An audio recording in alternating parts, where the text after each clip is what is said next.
فیلم جنگی نباید خسته کننده باشه، باید بوی باروت بده و صدای انفجارش هم پرده گوشو بلرزونه. امروز 7 تا فیلم جنگی براتون آوردم رفقا که فوق العاده‌ان و پر از درگیری و عملیات‌های غیر ممکنن و وقتتون نگیرم. بریم سراغ شماره 7، یعنی فیلم خطر نزدیک، نبرد لانگ تانگ، محصول استرالیا در سال 2019. این فیلم بر اساس یه رویداد واقعیه که مو به تن آدم سیخ میکنه. داستان درباره 108 سرباز جوون و بی تجربه استرالیاییه که توی یه مزرعه لاستیک در ویتنام توسط 2500 سرباز دشمن محاصره میشن. بارون شدید میباره، مهمات داره تموم میشه و اونا باید زیر آتش سنگین دشمن تا آخرین نفر مقاومت کنن. حجم تیراندازی توی این فیلم باور نکردنیه. نمره 6.8 از 10 رو کسب کرده، نسخه دوبله داره و تو ژانرهای اکشن جنگی هم جا میگیره. فیلم بعدی فیلم محاصره، محصول ایرلند و آفریقای جنوبی و نتفلیکس در سال 2016.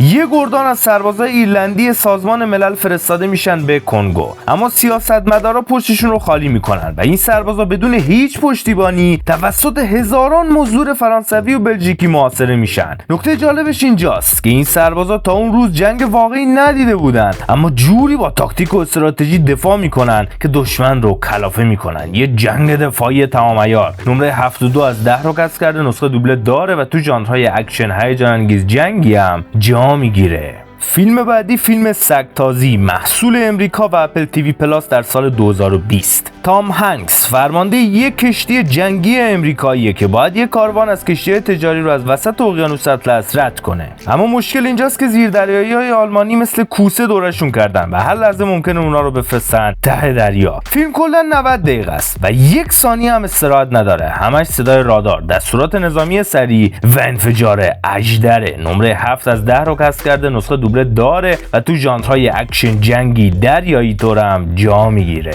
فیلم بعدی فیلم سرزمین بد، محصول امریکا در سال 2024. این جدیدترین فیلم لیستمونه تقریبا. لیام همسورث نقش یه سرباز رو داره که وسط قلمرو به دشمن گیر افتاده و راسل کرو نقش خلبان پهپادی که از هزاران کیلومتر دورتر هواشو داره. تمام امید سرباز روی زمین به چشمای که از آسمون دارن نگاش میکنن و براش موشک میفرستن. ترکیب جنگ مدرن، پهپادها و درگیری‌های تن به تن توی جنگل این فیلم رو به شدت جذاب کرده. نمره 6.5 از 10 رو کسب کرده، نسخه دوبله داره و تو ژانرهای اکشن هیجان انگیز جنگی هم جا میگیره. فیلم بعدی فیلم پاسگاه، محصول امریکا در سال 2020. رفقا تصور کنید یه پایگاه نظامی ساختید که از همه طرف با کوههای بلند محاصره شده. دقیقاً مثل اینکه ته یه لیوان باشید و دشمن از لبه لیوان بهتون شلیک کنه. این فیلم داستان واقعی 53 سرباز امریکایی که تو بدترین موقعیت جغرافیایی ممکن گیر افتادن و باید جلوی حمله 400 تا نیروی طالبان دووم بیارن. نیم ساعت آخر فیلم یک جنگ یک نفس و واقع‌گرایانه است که استرس خالص رو بهتون تزریق میکنه. نمره 6.8 از 10 رو کسب کرده، نسخه دوبله داره و تو ژانرهای اکشن درام جنگی هم جا میگیره. فیلم بعدی فیلم 13 ساعت، سربازان مخفی بنغازی، محصول امریکا در سال 2016.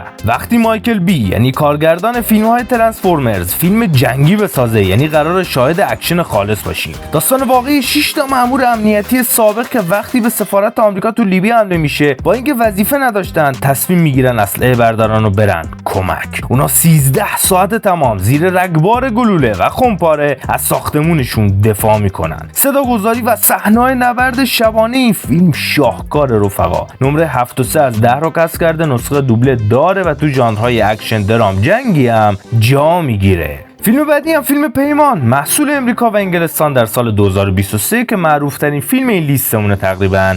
گای ریچی این بار شاهکار جنگی ساخته. جیک نقش یه فرمانده رو داره که تو افغانستان زخمی میشه و مترجمش یعنی احمد اون رو کیلومترها کول میکنه تا نجاتش بده. دمش گرم. اما داستان اصلی وقتی شروع میشه که فرمانده به خونه برمیگرده و میفهمه مترجمش اونجا گیر افتاده. اون تصمیم میگیره تنهایی برگرده به جهنم تا دینش رو ادا کنه. اکشن عالی و داستان احساسی فوق‌العاده. نمره 7.5 از 10 رو کسب کرده، نسخه دوبله داره و تو ژانرهای اکشن هیجان انگیز جنگی هم جا میگیره. خب بریم سراغ آپدیت سوم، این که این فیلم ها و سریال ها رو از کجا دانلود کنیم. اگر رایگان میخواید برای بحث سایت، برید سراغ سایت فیلم تو مدیا که کافیه سرچ کنید توی گوگل. آدرس های مختلف داره، به صورت رایگان میتونید دانلود کنید، 2 زبانه و بدون حذفیاته. اگر حاضرید اشتراک کمی رو پرداخت کنید، همون سایت های قدیمی همچنان پاورجان، یعنی آوا مووی، دیبا مووی، دیجی مووی و زرفیلم، که از نظر خودم نسبت به بقیهشون آوا مووی و زرفیلم توی بحث سایت بهترن. دیبا مووی گستردگی بیشتری داره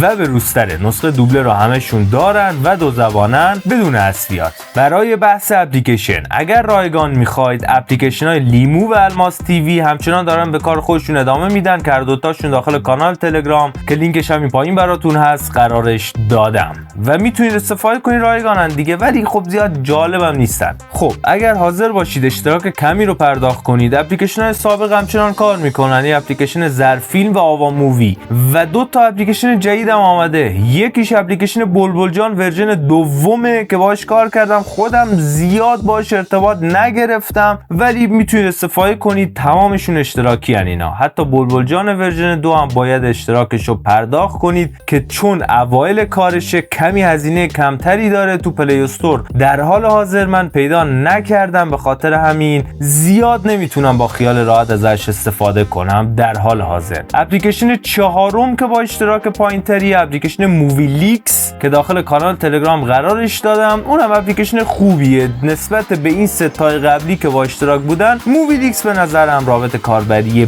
بهتر و روونتری داره و انتخاب با خودتونه. اگر اپلیکیشن و یا سایت بهتر از اینایی رو سراغ دارید، لطفاً برای من و بقیه برو بچ کامنت کنید، خیلی مخلصیم. رفقا اگر دنبال 7 تا از بهترین فیلم‌های اکشن خفن‌تر از این فیلم‌ها هستید، ویدیویی که روی صفحه داره بهتون پیشنهاد داده میشه رو اصلا از دست ندید. خیلی مخلصیم. تا بعد. پیس.